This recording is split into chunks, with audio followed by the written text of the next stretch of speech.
शिमला में जिला दिशा बैठक के बाद भाजपा सांसद और पूर्व प्रदेश अध्यक्ष सुरेश कश्यप ने केंद्र सरकार की योजनाओं के क्रियान्वयन में लापरवाही पर कड़ा रुख अपनाया है। उन्होंने बताया कि पीएम श्रेयस जल जीवन मिशन और रोजगार गारंटी योजना सहित कई परियोजनाओं की समीक्षा की गई, लेकिन 2016 और 17 से लंबित प्रोजेक्ट चिंताजनक है।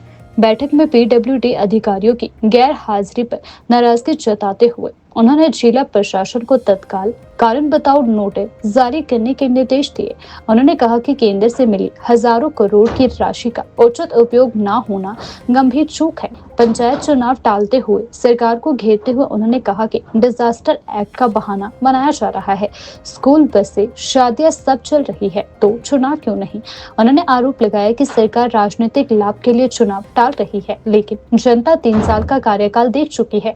सुरेश कश्यप ने सिरमौर के नए कांग्रेस प्रदेश अध्यक्ष को शुभकामनाएं भी दी। ये दिशा की बैठक और इसमें जो हमारी सेंटर स्पॉन्सर्ड स्कीम्स हैं उसका हम रिव्यू करते हैं और लक्ष्य यही है, जितनी भी हमारी केंद्र की योजनाएं हैं माननीय मोदी जी के नेतृत्व में जिस प्रकार से आज उन योजनाओं का क्रियान्वयन हो रहा है, धरातल पर लाभार्थियों को निश्चित रूप से उसका लाभ मिल सके, उसमें हम इन योजनाओं का सभी का रिव्यू करते हैं। और आज भी विभिन्न विभागों की जो योजनाएं हैं वो उसका हमने रिव्यू किया।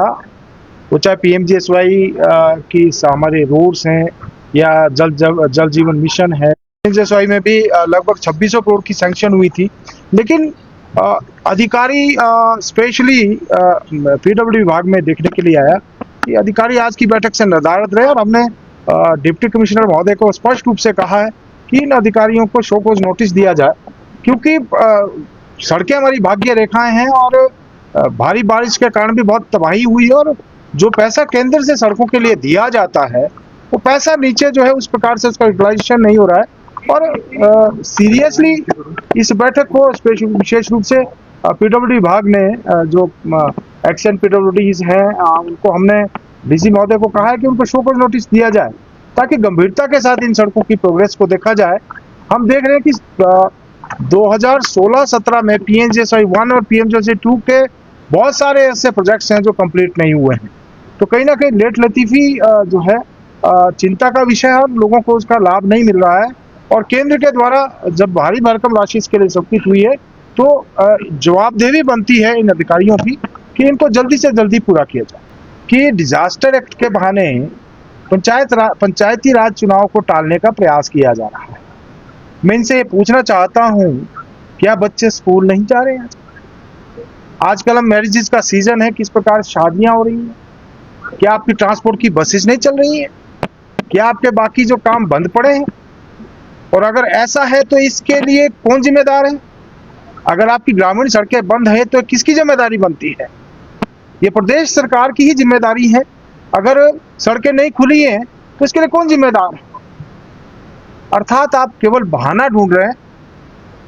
दूसरी ओर आप जश्न मना रहे हैं। जश्न में आपने बसें तय कर दी कि कहां से 20 जाएंगी, कहां से 15 जाएंगी, और आप जश्न भी वहां मना रहे हैं मंडी में जहां सबसे ज्यादा त्रासदी हुई। कितने ही परिवार हैं जिनका आपदा के कारण अपने लोगों को खो दिया। आप उनके जख्मों के ऊपर नमक छिड़कने का प्रयास कर रहे हैं। चुनाव आप जो है टालने का प्रयास कर रहे हैं, लेकिन जश्न आप मनाना चाहते हैं। और जश्न किस बात का? आपकी 3 साल की कोई उपलब्धि है तो बताएं। कोई एक भी योजना आप बता दें जो आपने नहीं शुरू की हो।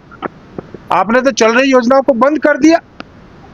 जो केंद्र पैसा दे रहा है उसकी आप वाहवाही लूटना चाहते हैं। आप जो केंद्र सरकार के द्वारा आपदा में जो राशि हिमाचल प्रदेश को माननीय मोदी जी ने दी है, आप उसके चेक बांटना चाहते हैं। शायद इसीलिए आप चुनाव को टालना चाहते हैं या डिले करना चाहते हैं। आप चाहते हैं कि आप जाएं, आपके बड़े बड़े कार्यक्रम के आयोजन हो, आप वहां पर लाभार्थियों को इकट्ठा करें, चेक बांटे, शायद आपको कोई उससे फायदा हो जाए। शायद मुझे ऐसा लगता है कि आप ये ढूंढ रहे हैं।